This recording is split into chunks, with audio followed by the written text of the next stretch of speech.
welcome back to my channel, Crazy Tech. In today's video, I'm going to be unboxing and taking a full-on tour of the all-new Nokia 3.4.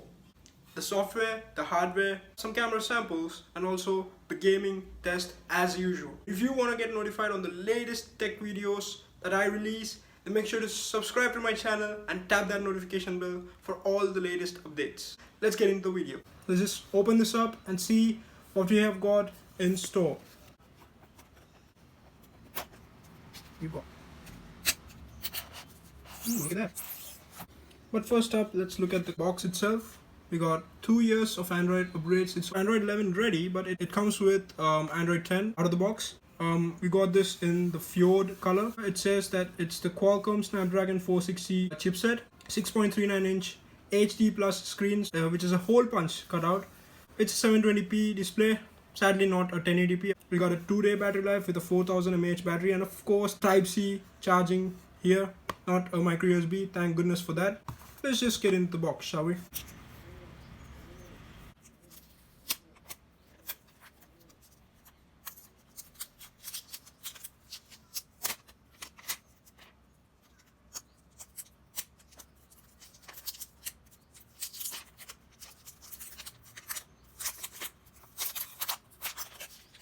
And voila, this is the phone in all its glory. It's really lightweight actually. It feels lightweight at least. Okay, let's put the phone aside and check the other contents of the box. We got a SIM ejector tool over here. Good stuff. We got simple instruction manuals and product safety guides. And surprisingly, we also got a safety case in the box. It gets the job done. It's quite grippy as well. And on the other side, we've got a 5-watt charger in the box. Although the phone is capable of a 10-watt fast charging, at least the charger was included in the box. Unlike other manufacturers like these ones, we also got some basic wired headphones, and we also got a Type-C cable. Great stuff. Okay, let's just boot this up and see if we've got any juice. Okay, we do. Let's just look at the configuration overview. Up top, we got a 3.5mm headphone jack and the noise cancelling microphone. At the bottom, we've got USB Type-C port, speaker grill, and a primary microphone. To the right of the device, we've got the power button and the volume rocker. And to the left, we've got the dedicated Google Assistant button, which is sadly not remappable, and the SIM tray. So you can basically put in 2 SIM cards and a micro SD card all at once. I got a Nokia branding at the front. Ooh, gives me chills every time. I'll set this up and catch you guys later. This particular model that I have right here is the 4GB RAM and 64GB storage variant.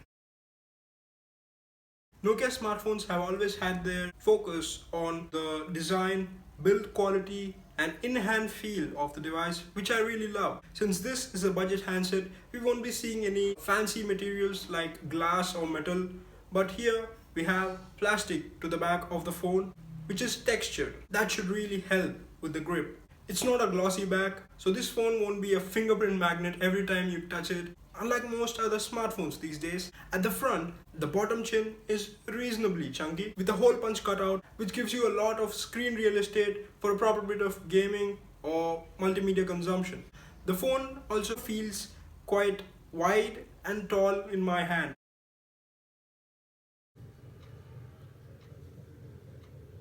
There you go. Not the swiftest of the bunch, but it gets the job done. Let's try it out once more.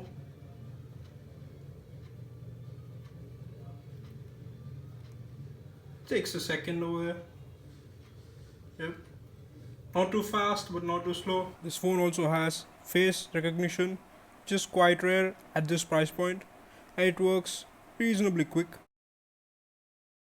The screen is an IPS LCD screen with a max brightness of about 400 nits, which should be just fine indoors, but outdoors, in direct sunlight, it may be a bit difficult to look at the screen, but it gets the job done. It is a 19.5:9 aspect ratio phone, so most of the content can be viewed absolutely fine. The viewing angles are decent, but the colors are more realistic and therefore not so punchy. When it comes to the speakers, we've got a mono bottom firing speaker grill. They should have gone with a stereo setup. It can sometimes be covered up accidentally.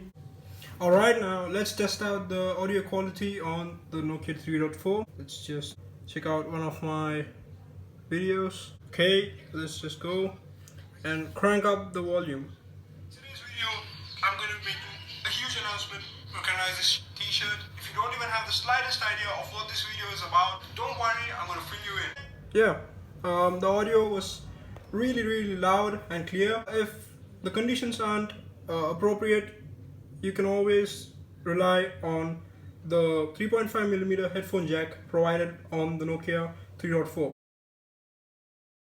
There's a 4000 mAh battery stuffed inside here. The 720p display coupled with stock version of Android makes for a perfect battery efficient solution. For a casual user like my mom, the phone lasted for a staggering 4 days with a screen on time of about 6 hours. So for a medium user, the phone would easily last for about 2 days, and for a harsh user, it would last through a full day with more than 20% left in the tank at the end of the day. Now, on paper, the Qualcomm Snapdragon 460 chipset might sound like a slow one, but you might want to reconsider that. This is 11nm chip and it ran the likes of Call of Duty Mobile like a charm. There were no problems whatsoever apart from a bit of a stutter here and there, but I would be nitpicking at that point. The only problem I had was that the screen was too huge for my hands, so I missed a couple of button presses, but that's everything I got, as you can see from my gameplay. And the reason it feels huge is because the driver is the iPhone 7 Plus, which has a relatively smaller 5.5-inch screen. Honestly, the Android One program is a blessing over here, because not only do we receive monthly security upgrades for 3 years, we also receive 2 software upgrades of Android. No bloatware whatsoever. It's are not pixel quick, but they are next in line for sure. Coming to the Nokia 3.4 UI itself, and navigation were fairly quick, but there were a few stutters. The app switcher, when trying to remove apps from the app switcher, of course. Earlier, the circular camera cutout is going to give you serious deja vu. It was first seen on the Nokia 7.2. Bump is centered, so the camera bump is centered, so it won't wobble. Itself consists of 3. The camera setup itself consists of 3 cameras: 10 megapixel camera, megapixel, the 5 megapixel ultra wide angle lens, and the depth sensor. The 13 megapixel primary shooter is a capable one with decent dynamic range and megapixel. The front camera is an 8 megapixel shooter. Cameras shoot capped at video 30 frames per second. Actually, but the ultra wide angle lens is definitely a step down from the primary lens camera's quality as well as color accuracy. The depth sensor on the Nokia 3.4 is not here just to make the numbers. It actually offer. We are provided with lots of different effects like star, heart, butterfly, and so on in portrait mode. We have a dedicated night mode, which is a hit or miss for the most part. In abundant lighting conditions turn out very good, but everything seems to fall apart when it comes to night mode photography. Not to be grainy, lack detail, and thoughts for you to decide if you should buy this phone or not. Design and build quality, 4 out of 5, 3 out of 5. Audio quality, 4 out of 5, 4.5 out of 5. Performance, 4 out of 5, 4.5 out of 5. Display quality, cameras. As always, I leave the link to buy the phone in the description down below in case you want to buy it. And on this device for just rupees 9,900 or about $130. Opinion, all things considered, I think this phone is worth so that right there is the unboxing and the Nokia 3.4. Enjoyed the video. I hope you guys enjoyed the video. If you did, then make sure to smash that like button and likes. Subscribe to my channel. Also, subscribe to my channel if you're new around here, and tap that notification bell to get notified of latest amazing tech videos. Take care guys, stay home, stay safe, and peace.